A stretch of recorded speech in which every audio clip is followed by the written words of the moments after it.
नमस्कार दोस्तों, मेरा नाम है अतुल श्रीवास्तव और स्वागत है आपका नेक्सस जीएस में। एनसीईआरटी क्विज सीरीज़ पार्ट 2 चल रहा है और आज का जो टॉपिक है उद्देशिका है।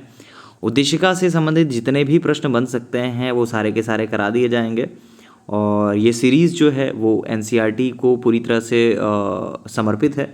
जैसा कि बताया गया था पहले ही आपका लेक्चर में कि जो एनसीईआरटी के जितने भी क्विज बन सकते हैं किसी भी टॉपिक से वो सारे के सारे इस सीरीज़ में कराए जाएंगे।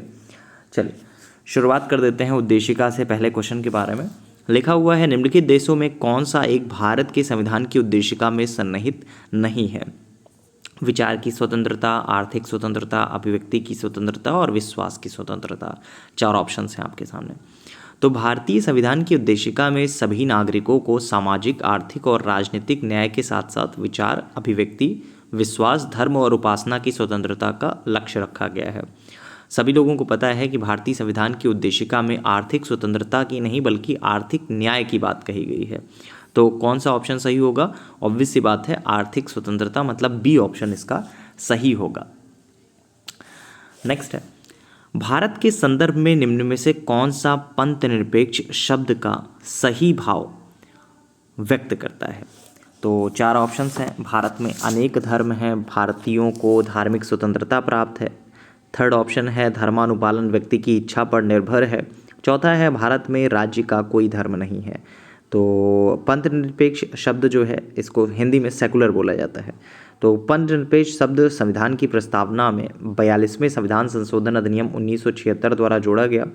और पंथ निरपेक्ष राष्ट्र से मतलब ऐसे राज्य से है जो किसी धर्म विशेष को राज्य के धर्म के रूप में मान्यता नहीं देता, बल्कि वह सभी धर्मों को तटस्थ भाव से समान संरक्षण प्रदान करता है। तो पंथ निरपेक्ष राज्य में धर्म जो है व्यक्तिगत मतलब इंडिविजुअल माना जाता है। तो ऑप्शन क्या सही होगा? भारत में राज्य का कोई धर्म नहीं है। फोर्थ ऑप्शन सही होगा। नेक्स्ट है, सभी व्यक्ति पूर्णतः और समान रूप से मानव हैं, यह सिद्धांत जाना जाता है। तो ये सिद्धांत जो जाना जाता है वो सार्वभौमिकता के नाम से जाना जाता है और इसके अनुसार सभी व्यक्तियों को उनके मानव अधिकार समान रूप से बिना किसी भेदभाव के उपलब्ध होने चाहिए। ऑप्शन नंबर ए सही होगा। नेक्स्ट है, निम्नलिखित शब्दों में कौन सा शब्द सन 1975 में भारतीय संविधान की प्रस्तावना में सम्मिलित नहीं था? क्वेश्चन आपने सुन लिया, होपफुली इसका आंसर भी आप में से मैक्सिमम लोगों को आता होगा। भारतीय संविधान की प्रस्तावना में समाजवादी, पंथ निरपेक्ष और अखंडता शब्दों को 42वें संविधान संशोधन 1976 द्वारा जोड़ा गया था और इसके द्वारा भारतीय संविधान में व्यापक परिवर्तन किया गया। इस संशोधन से 2 नए अध्याय 14 का और 9 नए अनुच्छेदों को जोड़ा गया तथा 52 अनुच्छेदों में संशोधन किया गया। कुल मिलाकर इसका सही आंसर क्या होगा? अखंडता इसका सही आंसर होगा। नेक्स्ट है, हम भारत के लोग शब्दों का प्रयोग संविधान में कहाँ किया गया है? स्टेटमेंट एक बार फिर से पढ़ लीजिएगा। हम भारत के लोग, ये जो शब्द है उसका प्रयोग संविधान में कहाँ किया गया है? तो भारतीय संविधान की प्रस्तावना का जो प्रारंभ होता है वो हम भारत के लोग शब्दों से ही प्रारंभ होता है। इसका मतलब होता है कि संविधान का जो मूल स्रोत है वो भारत की जनता तथा वही समस्त शक्तियों का केंद्र बिंदु है और किसी बाह्य सत्ता के अधीन नहीं है। देखिए, एनसीईआरटी क्विज के बारे में एक चीज़ और आप लोगों को बता दूं, किसी भी टॉपिक से जितने इम्पॉर्टेंट क्वेश्चंस बन सकते हैं एनसीईआरटी से वो सारे के सारे इसी सीरीज़ में कराए जाएंगे। आज को जो टॉपिक है हमारा उद्देशिका है, ठीक है। लेक्चर नंबर 2 चल रहा है। पहले लेक्चर में हम लोगों ने प्रीवियस लेक्चर आप देख सकते हैं जाके, तो वहाँ पे आपको पहला लेक्चर का डिटेल मिल जाएगा और हमारे नेक्स्ट बैच की जानकारी आपको इसी वीडियो की डिस्क्रिप्शन बॉक्स में मिल जाएगी। चलिए नेक्स्ट है, भारतीय संघवाद को सहकारी संघवाद किसने कहा था? तो भारतीय संघवाद को सहकारी संघवाद किसने कहा था? 4 ऑप्शंस हैं आपके सामने। जी ऑस्टिन साहब। तो जी ऑस्टिन के बारे में ही बात कर लेते हैं। जी ऑस्टिन एक अमेरिकी इतिहासकार थे। इन्होंने भारतीय संघवाद को सहकारी संघवाद कहा है। केसी वियर साहब के बारे में बात करें तो केसी वियर साहब के अनुसार भारतीय संविधान एक अर्ध परिसंघीय संविधान है, क्वासी फेडरल है। भारतीय संविधान में उद्देशिका का जो विचार है वो संयुक्त राज्य अमेरिका के संविधान से तथा इसकी भाषा जो है ऑस्ट्रेलिया के संविधान से ली गई है। ऑब्वियस सी बात है, पहला ऑप्शन इसमें सही होगा। नेक्स्ट है, संविधान में हमारे राष्ट्र का उल्लेख किस या किन नाम से किया गया है?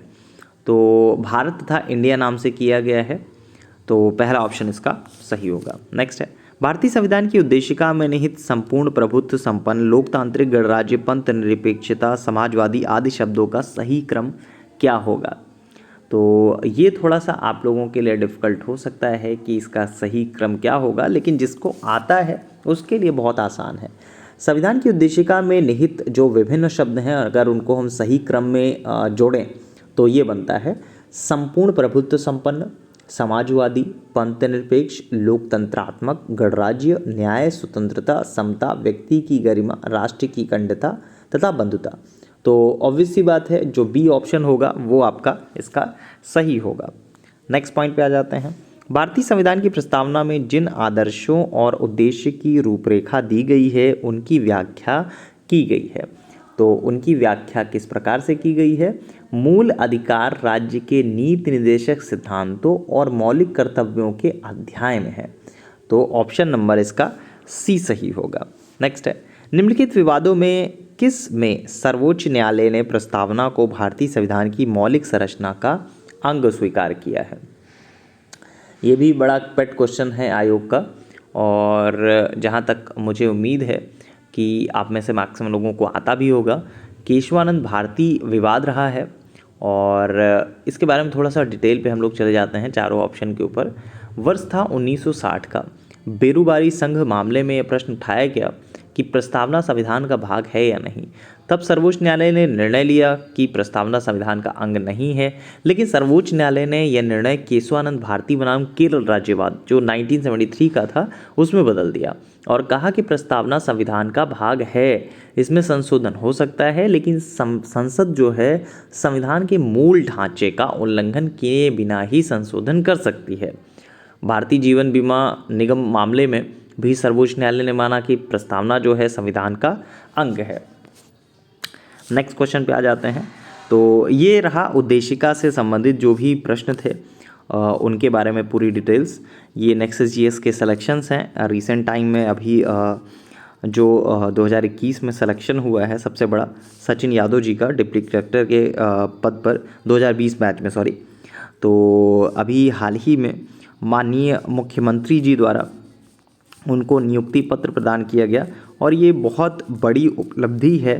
बोला जा सकता है कि बहुत बड़ी उपलब्धि है जो कि आप सभी लोग वेट करते हैं इस चीज़ का कि बड़े से बड़ा हमें पद मिले, और डिप्टी कलेक्टर जो है उत्तर प्रदेश का सबसे बड़ा पद होता है।